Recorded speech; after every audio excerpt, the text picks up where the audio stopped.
What's up everybody, Pete with Auto Repair Tips. In this video, I got a 2010 Chevy Camaro. We're gonna be putting a high pressure fuel pump in this thing. It's a pretty common problem with this car. And while I'm sitting there, I'm gonna go ahead and put the fuel pressure sensor on it because I'm looking right at it. It'd be dumb not to do it. All right, that being said, let's get into it. The skill level on this is gonna be probably somewhere about a 4 or a 5.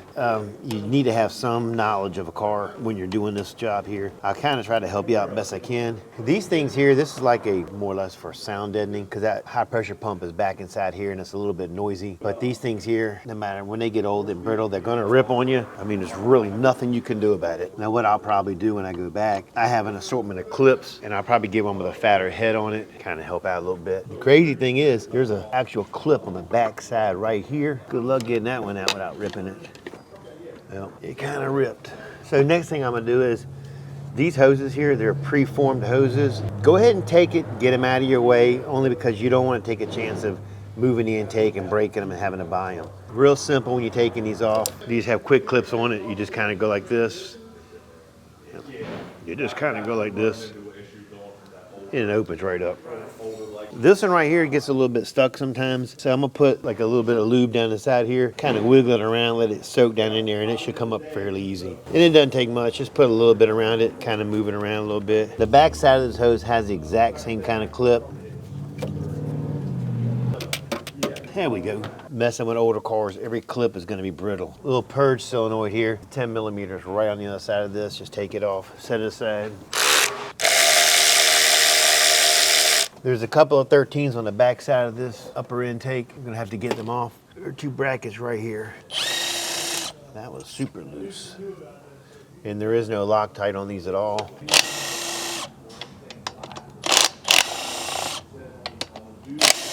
So today's Friday and I am glad it's the weekend. I'm busting my ass this week. I've done so many different things, I can't even tell you what I've done. Matter of fact, I've worked so fast and so hard and so long, I hadn't had time to make any videos. This is actually a little bit of downtime for me. But I guess that's a good thing, being busy, right? All right, I'm gonna go ahead and unhook this tube right here. Get it out of the way. Again, I'm one of them guys, sometimes I take off extra things just so I don't have to deal with it. I just did a transmission on a 13 Honda Accord. I've never had to take off so many bolts and nuts in my entire life. What a joke. What an absolute joke.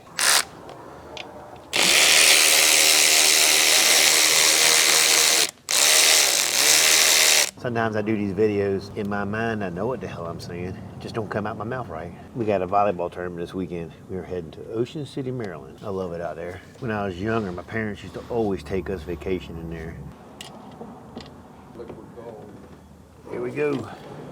Taking these back ones out, definitely use a magnet. Going back with it, same thing. Put on the magnet and you'll be able to get it back in there and slide it in. Because I can get one hand back in there pretty good, but not much room. The hose right here has got to come off. It looks like there's one more bolt right here. And I'm just going to use a swivel 1/4-inch drive.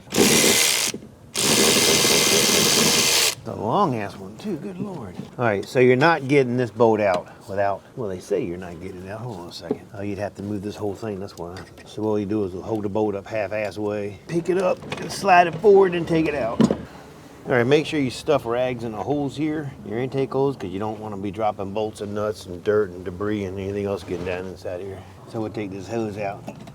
Just kind of lay it aside over here, out of the way.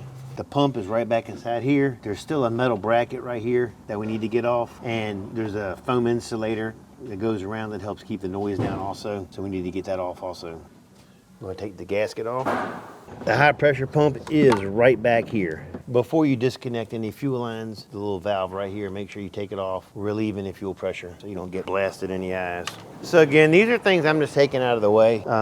Yeah, you can probably do it without taking these off, but I don't know, I just don't want to take any chances, have any issues, something breaking. When you're taking apart the fuel lines, there's a lock clip, kind of keeps it together for safety. Don't lose it, make sure you go back with it.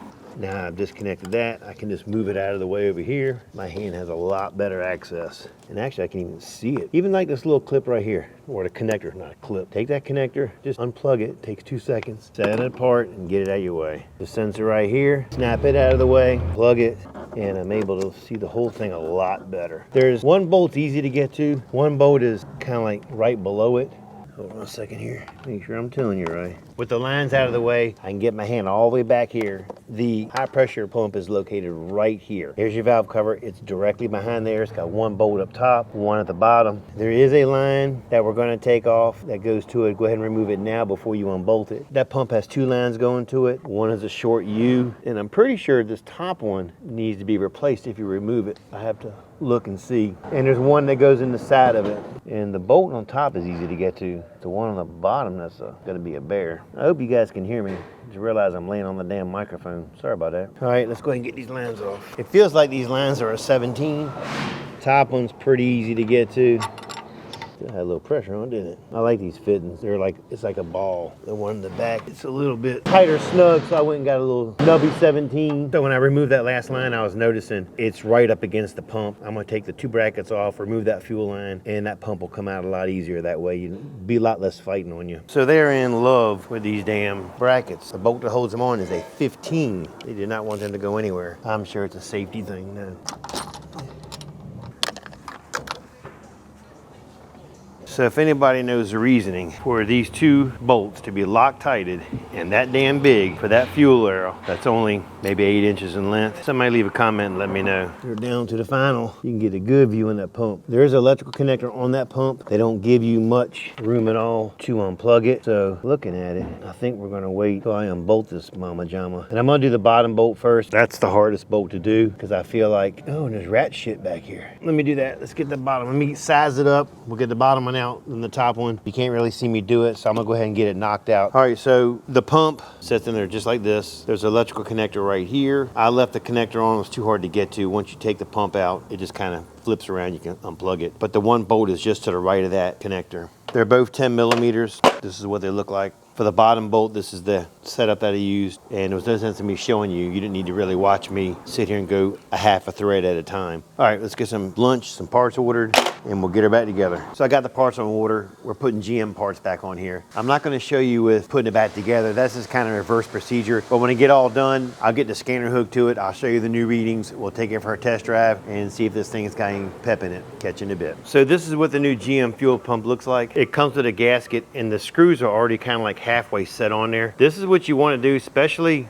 if you're doing the bottom one, because it'll definitely fall off on you. You can't get your hands in there, but I'm able to hold it like this and get a socket on it and turn it. That's kind of what we're going to do. One thing I do want to show you, see this plunger right here? It's really hard. On the block itself, there's a plunger coming out of the housing where this bolts up to, and it is all the way out. You want to rotate that engine and push that plunger in so it is as far inward as it can go. If not, when you go to put it on, that plunger is going to have a lot of resistance, and you could strip those threads. Okay, so I got the high pressure fuel pump in, I got the new pressure regulator in, and there is a relearn procedure for this regulator. With the transmission in park, set the park brake, block all the wheels, start the engine.